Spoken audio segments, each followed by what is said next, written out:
Judd, hey man, it is opening night of the baseball season. I'm really excited. And I don't know if you know this, but I support my team, the Dodgers. I got to put my hat on. Listen, it's opening night.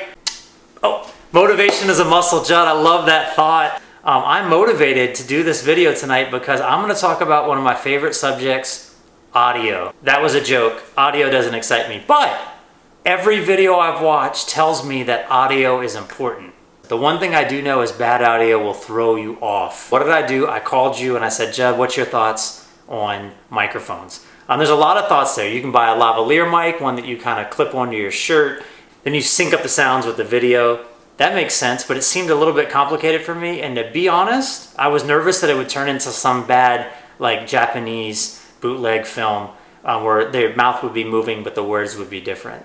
That made me nervous. So I remember calling you and I said, all right, Jeb, what microphone should I get? You said you've got a Rode mic. So I went on Amazon, I went on eBay, I watched all these videos on YouTube, and I actually chose this first.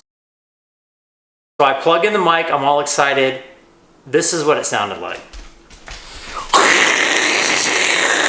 No, actually, that's not what it sounded like. This is what it sounded like. Just a second.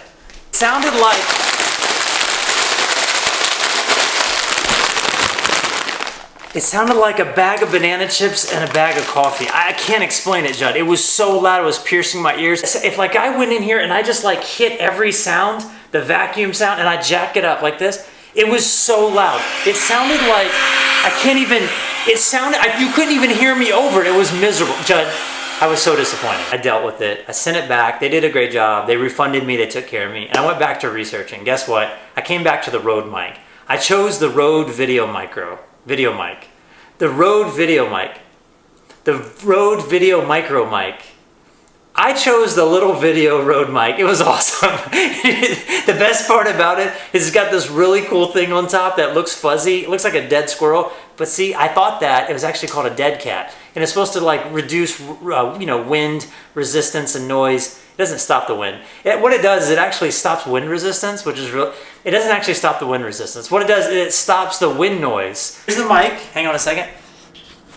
Okay, this is it. Okay, you should be able to tell the difference of sound. Hopefully you can. Maybe a little less stereo sound. Okay, this is the Rode mic. It's awesome. Look at this little thing. You just plug it in the side. Here's the dead cat.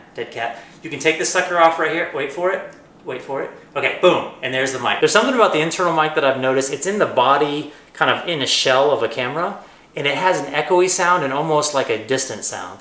So I recommend get an external mic. There's a lot of different microphones that you can get. You can get a boom that goes over your head, attach the microphone to it, runs to the camera. You can do a lapel mic, some call it a lav mic. Rode makes a great one. They have a lapel mic that my friend has that he swears by. He says it's rich, it's got a great tone to it. It actually may be something that I look to do here in the near future. So my takeaway is start with something. That's kind of our motto, Judd. Just get going. And that's what I did. I picked the easiest mic, just a simple external Rode mic that I could put on the hot shoe, plug in, and just get rolling pretty quickly. I think it picks up pretty decent sound. I'm only, 3 feet from the camera. I think it does a good job. Also, when you're vlogging, you can hold it out. It's right there. It seems to be almost like a projection mic that picks up your voice. Also, I have a lot to learn in post-editing. I think there is a lot that I can do there where I can go into my settings and I can kind of adjust volumes, maybe add some richness. I hate kind of a tingy sound or a hollow sound.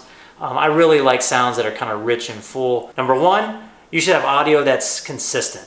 I don't want audio that spikes at one moment and then drops in the other, that sounds far away and then it sounds too close. My goal is to keep it consistent so in a way it's subtle and that the viewer doesn't actually hear it. They just hear kind of a quality that they can appreciate. It doesn't really distract.